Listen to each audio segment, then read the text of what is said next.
英語聞き流しリスニング、英語テキストと MP3 ダウンロード、その他の物語はホームページからお聞きいただけます。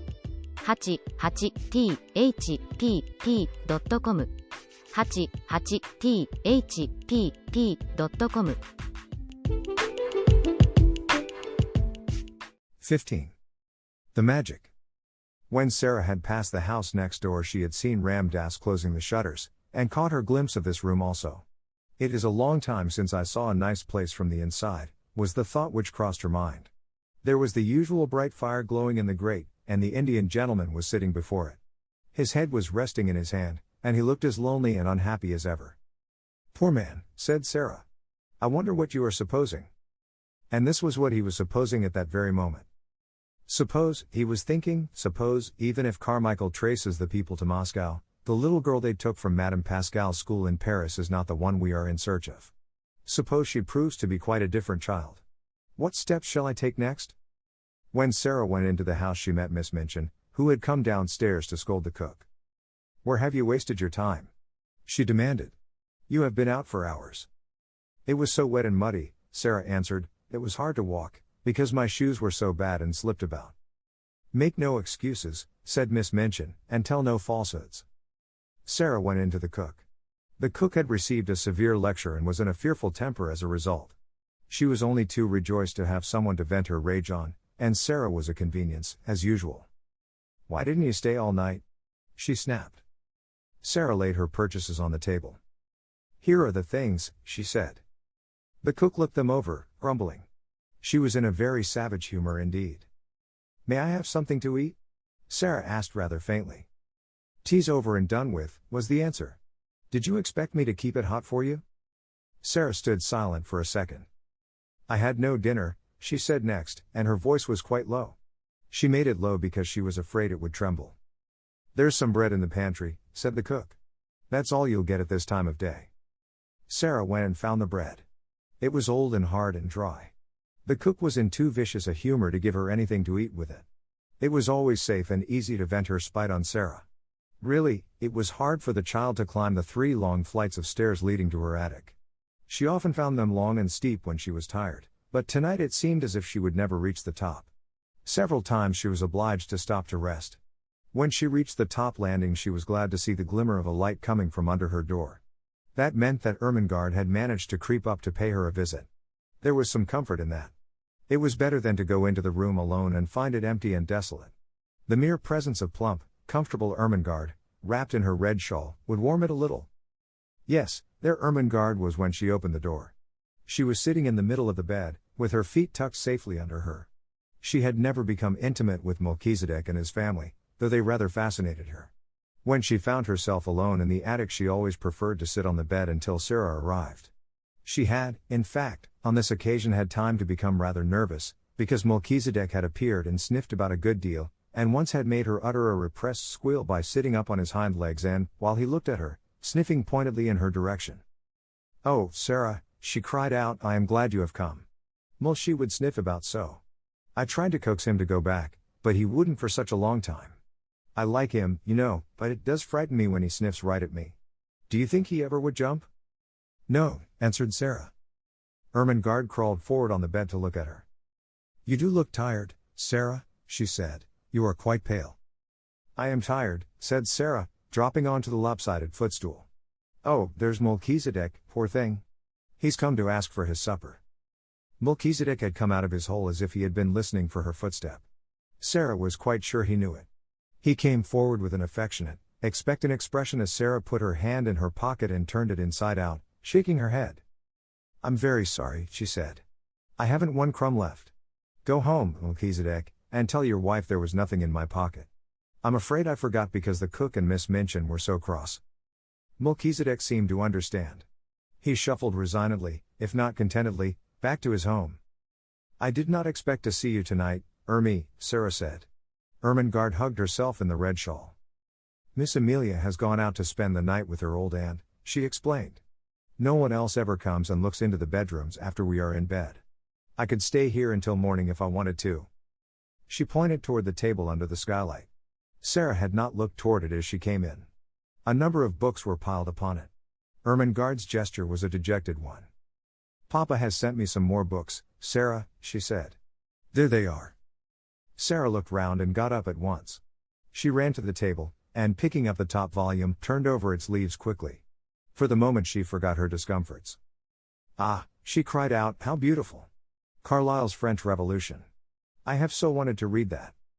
I haven't, said Ermengarde. And Papa will be so cross if I don't.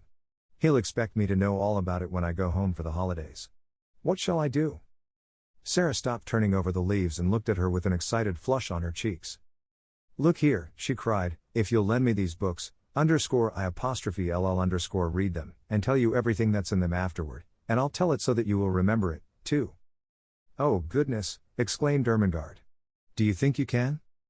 I know I can, Sarah answered. The little ones always remember what I tell them.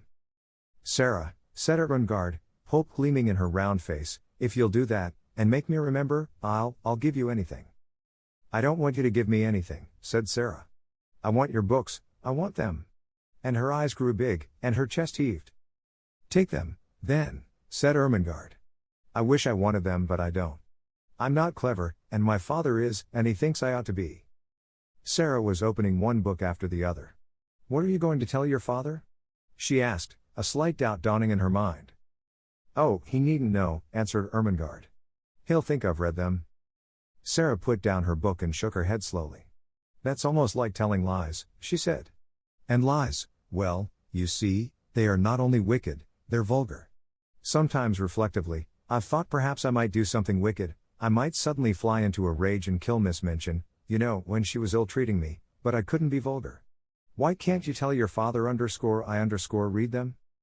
He wants me to read them, said Ermengarde, a little discouraged by this unexpected turn of affairs. He wants you to know what is in them, said Sarah. And if I can tell it to you in an easy way and make you remember it, I should think he would like that. He'll like it if I learn anything in any way, said rueful Ermengarde. You would if you were my father. It's not your fault that, began Sarah. She pulled herself up and stopped rather suddenly. She had been going to say, it's not your fault that you are stupid. That what? Ermengarde asked. That you can't learn things quickly, amended Sarah. If you can't, you can't. If I can, why, I can, that's all. She always felt very tender of Ermengarde, and tried not to let her feel too strongly the difference between being able to learn anything at once, and not being able to learn anything at all. As she looked at her plump face, one of her wise, old-fashioned thoughts came to her. Perhaps, she said, to be able to learn things quickly isn't everything. To be kind is worth a great deal to other people. If Miss Minchin knew everything on earth and was like what she is now, she'd still be a detestable thing, and everybody would hate her. Lots of clever people have done harm and have been wicked. Look at Robespierre. She stopped and examined Ermengarde's countenance, which was beginning to look bewildered. Don't you remember? She demanded. I told you about him not long ago. I believe you've forgotten. Well, I don't remember all of it, admitted Ermengarde. Well, you wait a minute, said Sarah, and I'll take off my wet things and wrap myself in the coverlet and tell you over again. She took off her hat and coat and hung them on a nail against the wall, and she changed her wet shoes for an old pair of slippers. Then she jumped on the bed, and drawing the coverlet about her shoulders, sat with her arms round her knees. Now, listen, she said. She plunged into the gory records of the French Revolution, and told such stories of it that Ermengarde's eyes grew round with alarm and she held her breath. But though she was rather terrified, there was a delightful thrill in listening, and she was not likely to forget Robespierre again, or to have any doubts about the Princesse de Lamballe. You know they put her head on a pike and danced round it, Sarah explained. And she had beautiful floating blonde hair, and when I think of her, I never see her head on her body, but always on a pike, with those furious people dancing and howling. It was agreed that Mr. St. John was to be told the plan they had made, and for the present the books were to be left in the attic. Now let's tell each other things, said Sarah. How are you getting on with your French lessons? Ever so much better since the last time I came up here and you explained the conjugations. Miss Minchin could not understand why I did my exercises so well that first morning. Sarah laughed a little and hugged her knees. She doesn't understand why Lottie is doing her sums so well, she said, but it is because she creeps up here, too, and I help her. She glanced round the room. The attic would be rather nice, if it wasn't so dreadful, she said, laughing again. It's a good place to pretend in. The truth was that Ermengarde did not know anything of the sometimes almost unbearable side of life in the attic, and she had not a sufficiently vivid imagination to depict it for herself. On the rare occasions that she could reach Sarah's room, she only saw the side of it which was made exciting by things which were pretended and stories which were told. Her visits partook of the character of adventures, and though sometimes Sarah looked rather pale, and it was not to be denied that she had grown very thin, her proud little spirit would not admit of complaints. She had never confessed that at times she was almost ravenous with hunger, as she was tonight. She was growing rapidly, and her constant walking and running about would have given her a keen appetite even if she had had abundant and regular meals of a much more nourishing nature than the unappetizing, inferior food snatched at such odd times as suited the kitchen convenience. She was growing used to a certain gnawing feeling in her young stomach. "I suppose soldiers feel like this when they are on a long and weary march," she often said to herself. She liked the sound of the phrase, long and weary march. It made her feel rather like a soldier. She had also a quaint sense of being a hostess in the attic. "If I lived in a castle," she argued, "and Ermengarde was the lady of another castle, and came to see me, with knights and squires and vassals riding with her, and pennons flying, when I heard the clarion sounding outside the drawbridge I should go down to receive her, and I should spread feasts in the banquet hall and call in minstrels to sing and play and relate romances. When she comes into the attic I can't spread feasts, but I can tell stories, and not let her know disagreeable things. I dare say poor chatelaines had to do that in time of famine, when their lands had been pillaged."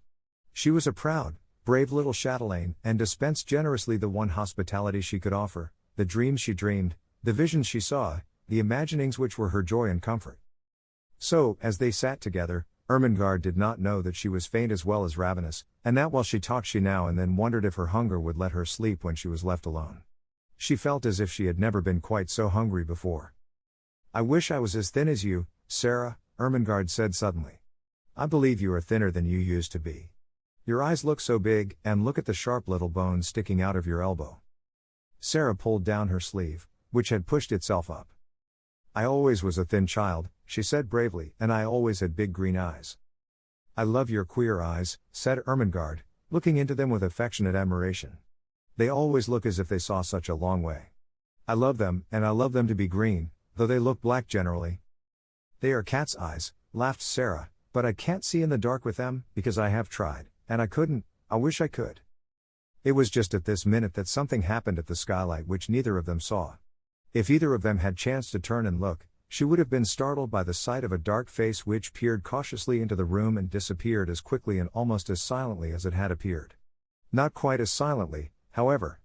Sarah, who had keen ears, suddenly turned a little and looked up at the roof. "That didn't sound like Melchizedek," she said. "It wasn't scratchy enough." "What?" said Ermengarde, a little startled. "Didn't you think you heard something?" asked Sarah. "And no," Ermengarde faltered. "Did you?" "Another it. Has no. Perhaps I didn't," said Sarah, "but I thought I did. It sounded as if something was on the slates, something that dragged softly." "What could it be?" said Ermengarde. "Could it be robbers?" "No," Sarah began cheerfully. "There is nothing to steal." She broke off in the middle of her words. They both heard the sound that checked her. It was not on the slates, but on the stairs below, and it was Miss Minchin's angry voice. Sarah sprang off the bed, and put out the candle. "She is scolding Becky," she whispered, as she stood in the darkness. "She is making her cry." "Will she come in here?" Ermengarde whispered back, panic-stricken. "No. She will think I am in bed. Don't stir." It was very seldom that Miss Minchin mounted the last flight of stairs. Sarah could only remember that she had done it once before. But now she was angry enough to be coming at least part of the way up, and it sounded as if she was driving Becky before her. "You impudent, dishonest child," they heard her say. "Cook tells me she has missed things repeatedly." "T warn't me, Mum," said Becky sobbing. "I was hungry enough, but T warn't me, never." "You deserve to be sent to prison," said Miss Minchin's voice. "Picking and stealing. Half a meat pie, indeed." "T warn't me," wept Becky. "I could have eat a whole un, but I never laid a finger on it." Miss Minchin was out of breath between temper and mounting the stairs. The meat pie had been intended for her special late supper. It became apparent that she boxed Becky's ears. "Don't tell falsehoods," she said. "Go to your room this instant." Both Sarah and Ermengarde heard the slap, and then heard Becky run in her slipshod shoes up the stairs and into her attic. They heard her door shut, and knew that she threw herself upon her bed. I could have it 2 of 'em, they heard her cry into her pillow. And I never took a bite. 'Twas cook give it to her policeman. Sarah stood in the middle of the room in the darkness. She was clenching her little teeth and opening and shutting fiercely her outstretched hands. She could scarcely stand still, but she dared not move until Miss Minchin had gone down the stairs and all was still. The wicked, cruel thing! She burst forth. The cook takes things herself and then says Becky steals them. She doesn't. She doesn't. She's so hungry sometimes that she eats crusts out of the ash barrel. She pressed her hands hard against her face and burst into passionate little sobs, and Ermengarde, hearing this unusual thing, was overawed by it. Sarah was crying. The unconquerable Sarah. It seemed to denote something new, some mood she had never known. Suppose, a new dread possibility presented itself to her kind, slow, little mind all at once. She crept off the bed in the dark and found her way to the table where the candle stood. She struck a match and lit the candle. When she had lighted it, she bent forward and looked at Sarah, with her new thought growing to definite fear in her eyes. Sarah, she said in a timid, almost awe-stricken voice, you never told me, I don't want to be rude, but, are you ever hungry? It was too much just at that moment. The barrier broke down. Sarah lifted her face from her hands. Yes, she said in a new passionate way. Yes, I am. I'm so hungry now that I could almost eat you. And it makes it worse to hear poor Becky. She's hungrier than I am. Ermengarde gasped. Oh, she cried woefully. And I never knew. I didn't want you to know, Sarah said. It would have made me feel like a street beggar. I know I look like a street beggar. No, you don't. Ermengarde broke in. Your clothes are a little queer, but you couldn't look like a street beggar. You haven't a street beggar face? A little boy once gave me a 6pence for charity, said Sarah, with a short little laugh in spite of herself. Here it is. And she pulled out the thin ribbon from her neck. He wouldn't have given me his Christmas 6pence if I hadn't looked as if I needed it. Somehow the sight of the dear little 6pence was good for both of them. It made them laugh a little, though they both had tears in their eyes. Who is he? Asked Ermengarde, looking at it quite as if it had not been a mere ordinary silver 6pence. He was a darling little thing going to a party, said Sarah. He was one of the large family, the little one with the round legs, the one I call Guy Clarence. I suppose his nursery was crammed with Christmas presents and hampers full of cakes and things, and he could see I had nothing. Ermengarde gave a little jump backward. The last sentences had recalled something to her troubled mind and given her a sudden inspiration. Oh, Sarah, she cried. What a silly thing I am not to have thought of it. Of what? Something splendid, said Ermengarde, in an excited hurry. This very afternoon my nicest aunt sent me a box. It is full of good things. I never touched it, I had so much pudding at dinner, and I was so bothered about Papa's books. Her words began to tumble over each other. It's got cake in it, and little meat pies, and jam tarts and buns, and oranges and red currant wine, and figs and chocolate. I'll creep back to my room and get it this minute, and we'll eat it now. Sarah almost reeled. When one is faint with hunger, the mention of food has sometimes a curious effect.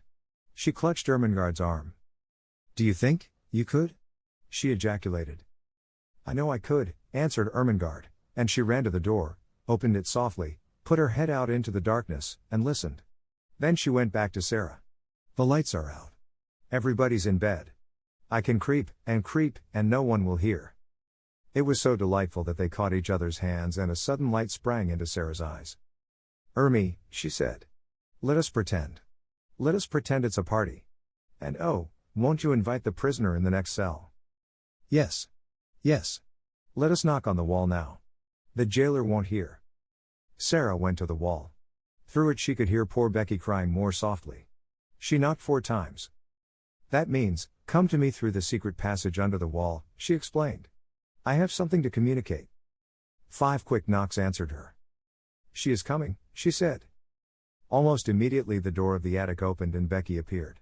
Her eyes were red and her cap was sliding off, and when she caught sight of Ermengarde she began to rub her face nervously with her apron. Don't mind me a bit, Becky, cried Ermengarde. Miss Ermengarde has asked you to come in, said Sarah, because she is going to bring a box of good things up here to us. Becky's cap almost fell off entirely, she broke in with such excitement. To eat, miss? She said. Things that's good to eat? Yes, answered Sarah, and we are going to pretend a party. And you shall have as much as you want to eat, put in Ermengarde. I'll go this minute. She was in such haste that as she tiptoed out of the attic she dropped her red shawl and did not know it had fallen. No one saw it for a minute or so. Becky was too much overpowered by the good luck which had befallen her. Oh, miss. Oh, miss. She gasped, I know it was you that asked her to let me come. It makes me cry to think of it. And she went to Sarah's side and stood and looked at her worshippingly.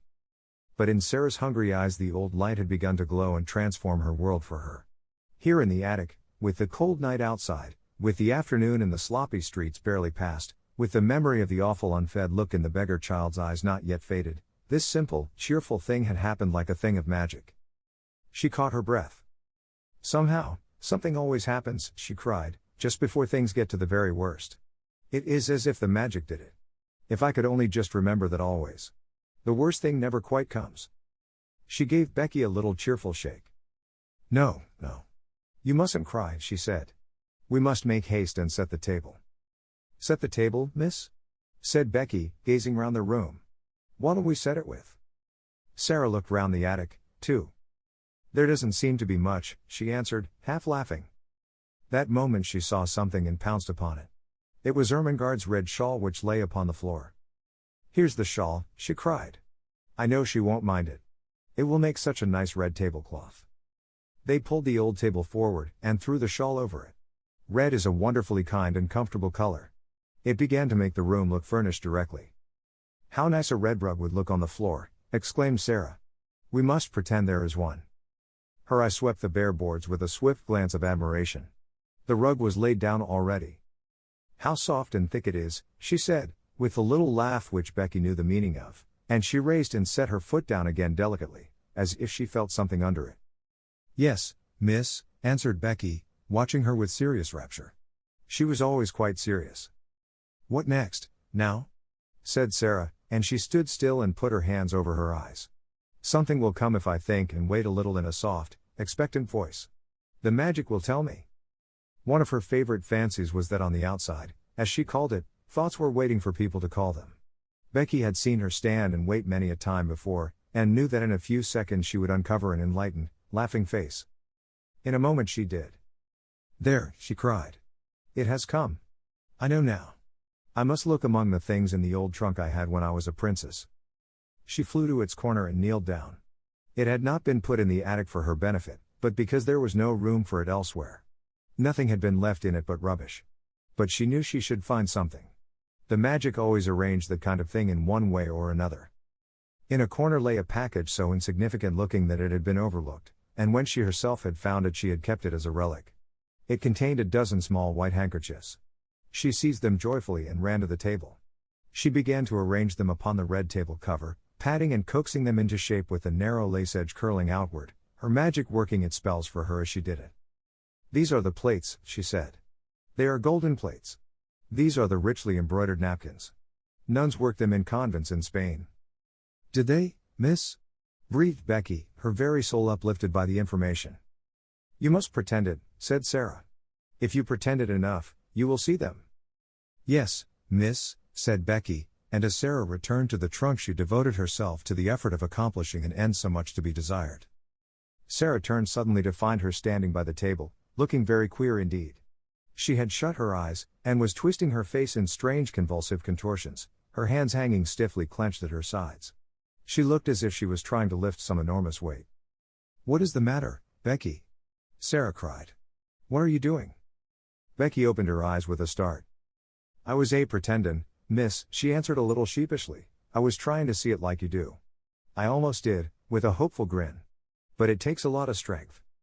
Perhaps it does if you are not used to it, said Sarah, with friendly sympathy, but you don't know how easy it is when you've done it often. I wouldn't try so hard just at first. It will come to you after a while. I'll just tell you what things are. Look at these. She held an old summer hat in her hand which she had fished out of the bottom of the trunk. There was a wreath of flowers on it. She pulled the wreath off. These are garlands for the feast, she said grandly. They fill all the air with perfume. There's a mug on the washstand, Becky. Oh, and bring the soap dish for a centerpiece. Becky handed them to her reverently. What are they now, miss? She inquired. You'd think they was made of crockery, but I know they ain't. This is a carven flagon, said Sarah, arranging tendrils of the wreath about the mug. And this, bending tenderly over the soap dish and heaping it with roses, is purest alabaster encrusted with gems. She touched the things gently, a happy smile hovering about her lips which made her look as if she were a creature in a dream. "My, ain't it lovely," whispered Becky. "If we just had something for bonbon dishes," Sarah murmured. "There." Darting to the trunk again. "I remember I saw something this minute." It was only a bundle of wool wrapped in red and white tissue paper, but the tissue paper was soon twisted into the form of little dishes, and was combined with the remaining flowers to ornament the candlestick which was to light the feast. Only the magic could have made it more than an old table covered with a red shawl and set with rubbish from a long unopened trunk. But Sarah drew back and gazed at it, seeing wonders, and Becky, after staring in delight, spoke with bated breath. "This air," she suggested, with a glance round the attic, "is it the Bastille now, or has it turned into something different?" "Oh, yes, yes," said Sarah. "Quite different. It is a banquet hall." "My eye, miss!" ejaculated Becky. "A blanket all." And she turned to view the splendors about her with awed bewilderment. "A banquet hall," said Sarah. "A vast chamber where feasts are given. It has a vaulted roof, and a minstrel's gallery, and a huge chimney filled with blazing oaken logs, and it is brilliant with waxen tapers twinkling on every side." "My eye, Miss Sarah," gasped Becky again. Then the door opened, and Ermengarde came in, rather staggering under the weight of her hamper. She started back with an exclamation of joy. To enter from the chill darkness outside, and find oneself confronted by a totally unanticipated festal board, draped with red, adorned with white napery, and wreathed with flowers, was to feel that the preparations were brilliant indeed. "Oh, Sarah," she cried out. "You are the cleverest girl I ever saw." "Isn't it nice?" said Sarah. "They are things out of my old trunk. I asked my magic, and it told me to go and look." "But oh, miss," cried Becky, "wait till she's told you what they are. They ain't just, oh, miss, please tell her," appealing to Sarah. So Sarah told her, and because her magic helped her she made her almost see it all, the golden platters, the vaulted spaces, the blazing logs, the twinkling waxen tapers. As the things were taken out of the hamper, the frosted cakes, the fruits, the bonbons and the wine, the feast became a splendid thing. "It's like a real party," cried Ermengarde. "It's like a queen's table," sighed Becky. Then Ermengarde had a sudden brilliant thought. "I'll tell you what, Sarah," she said. "Pretend you are a princess now and this is a royal feast." "But it's your feast," said Sarah. "You must be the princess, and we will be your maids of honor." "Oh, I can't," said Ermengarde. "I'm too fat, and I don't know how." "You be her." "Well, if you want me to," said Sarah. But suddenly she thought of something else and ran to the rusty grate. "There is a lot of paper and rubbish stuffed in here," she exclaimed. "If we light it, there will be a bright blaze for a few minutes, and we shall feel as if it was a real fire." She struck a match and lighted it up with a great specious glow which illuminated the room. "By the time it stops blazing," Sarah said, "we shall forget about its not being real." She stood in the dancing glow and smiled. "Doesn't it look real?" she said. "Now we will begin the party." She led the way to the table. She waved her hand graciously to Ermengarde and Becky. She was in the midst of her dream. "Advance, fair damsels," she said in her happy dream voice, "and be seated at the banquet table. My noble father, the king who is absent on a long journey, has commanded me to feast you." She turned her head slightly toward the corner of the room. "What, ho, there, minstrels. Strike up with your viols and bassoons. Princesses," she explained rapidly to Ermengarde and Becky, "always had minstrels to play at their feasts. Pretend there is a minstrel gallery up there in the corner. Now we will begin." They had barely had time to take their pieces of cake into their hands, not one of them had time to do more, when they all three sprang to their feet and turned pale faces toward the door, listening. Someone was coming up the stairs. There was no mistake about it. Each of them recognized the angry, mounting tread and knew that the end of all things had come. "It's the missus," choked Becky, and dropped her piece of cake upon the floor. "Yes," said Sarah, her eyes growing shocked and large in her small white face. "Miss Minchin has found us out." Miss Minchin struck the door open with a blow of her hand. She was pale herself, but it was with rage. She looked from the frightened faces to the banquet table, and from the banquet table to the last flicker of the burnt paper in the grate. "I have been suspecting something of this sort," she exclaimed, "but I did not dream of such audacity." Lavinia was telling the truth. So they knew that it was Lavinia who had somehow guessed their secret and had betrayed them. Miss Minchin strode over to Becky and boxed her ears for a second time. "You impudent creature," she said. "You leave the house in the morning." Sarah stood quite still, her eyes growing larger, her face paler. Ermengarde burst into tears. "Oh, don't send her away," she sobbed. "My aunt sent me the hamper. We're only having a party." "So I see," said Miss Minchin, witheringly. With the Princess Sarah at the head of the table. She turned fiercely on Sarah. "It is your doing, I know," she cried. "Ermengarde would never have thought of such a thing. You decorated the table, I suppose, with this rubbish." She stamped her foot at Becky. "Go to your attic," she commanded, and Becky stole away, her face hidden in her apron, her shoulders shaking. Then it was Sarah's turn again.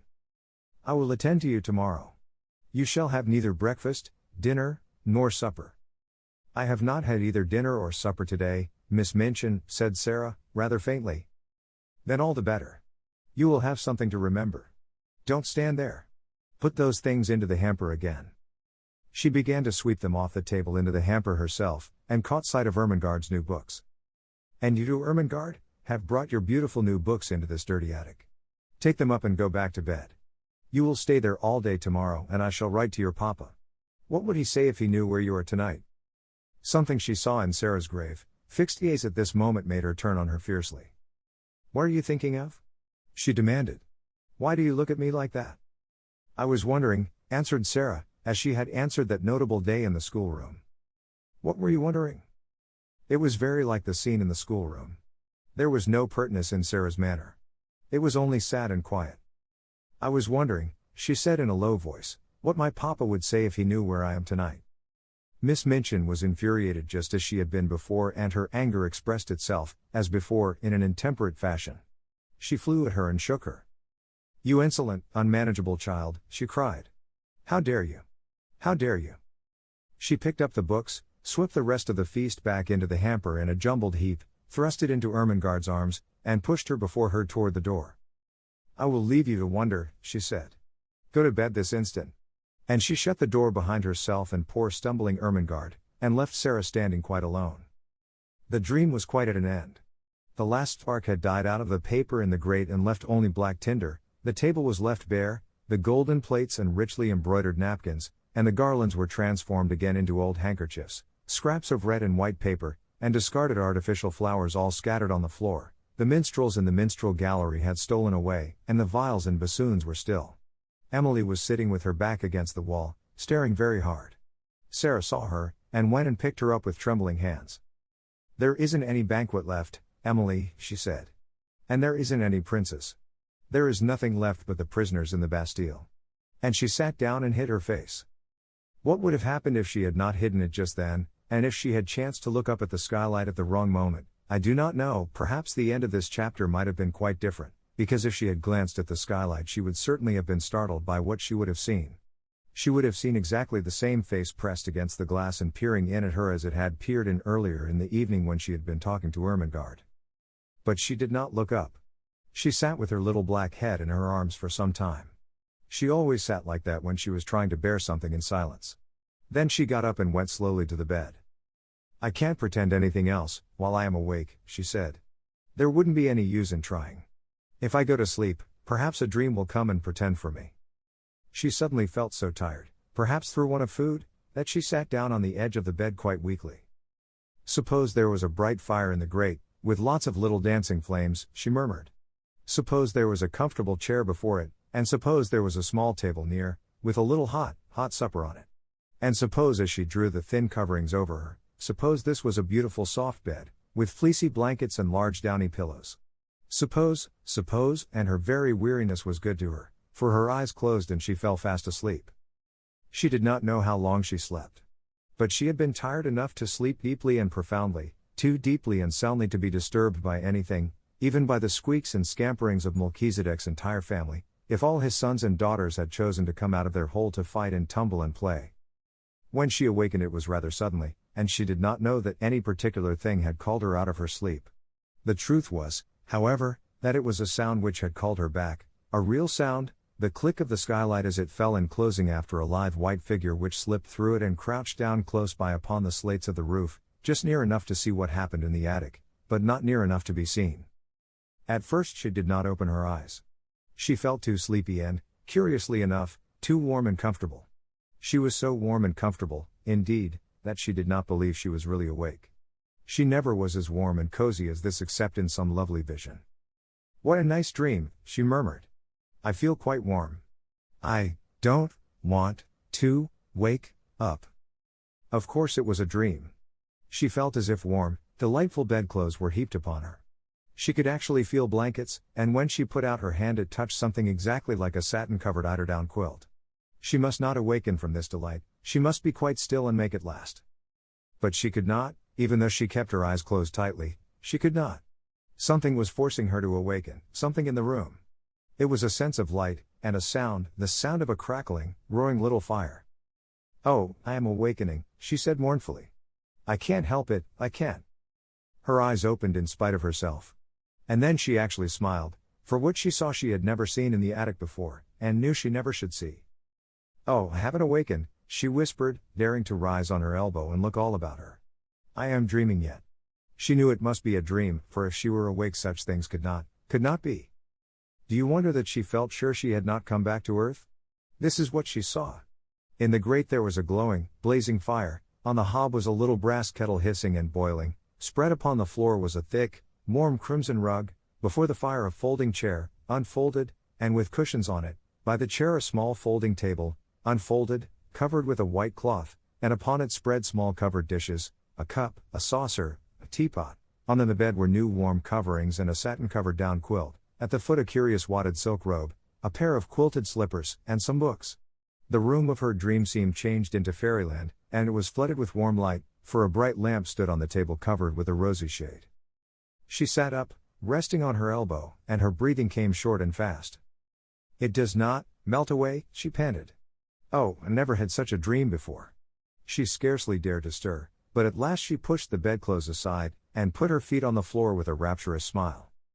"I am dreaming, I am getting out of bed," she heard her own voice say, and then, as she stood up in the midst of it all, turning slowly from side to side, "I am dreaming it stays real. I'm dreaming it feels real. It's bewitched, or I'm bewitched. I only think I see it all." Her words began to hurry themselves. "If I can only keep on thinking it," she cried, "I don't care. I don't care." She stood panting a moment longer, and then cried out again. "Oh, it isn't true," she said. "It can't be true. But oh, how true it seems."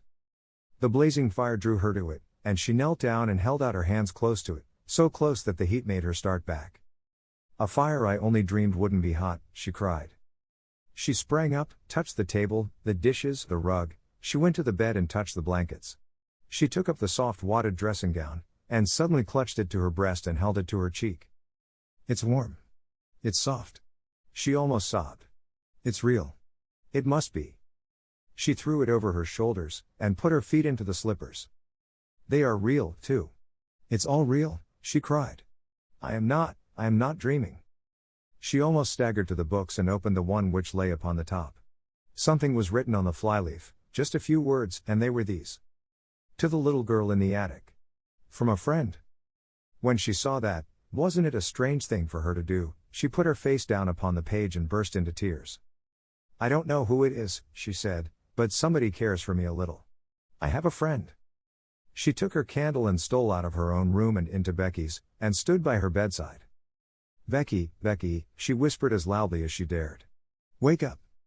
When Becky wakened, and she sat upright staring aghast, her face still smudged with traces of tears, beside her stood a little figure in a luxurious wadded robe of crimson silk. The face she saw was a shining, wonderful thing. The Princess Sarah, as she remembered her, stood at her very bedside, holding a candle in her hand. "Come," she said. "Oh, Becky, come." Becky was too frightened to speak. She simply got up and followed her, with her mouth and eyes open, and without a word. And when they crossed the threshold, Sarah shut the door gently and drew her into the warm, glowing midst of things which made her brain reel and her hungry senses faint. "It's true. It's true," she cried. "I've touched them all. They are as real as we are. The magic has come and done it, Becky, while we were asleep, the magic that won't let those worst things ever quite happen." 英語聞き流しリスニング、英語テキストと MP3 ダウンロード、その他の物語はホームページからお聞きいただけます。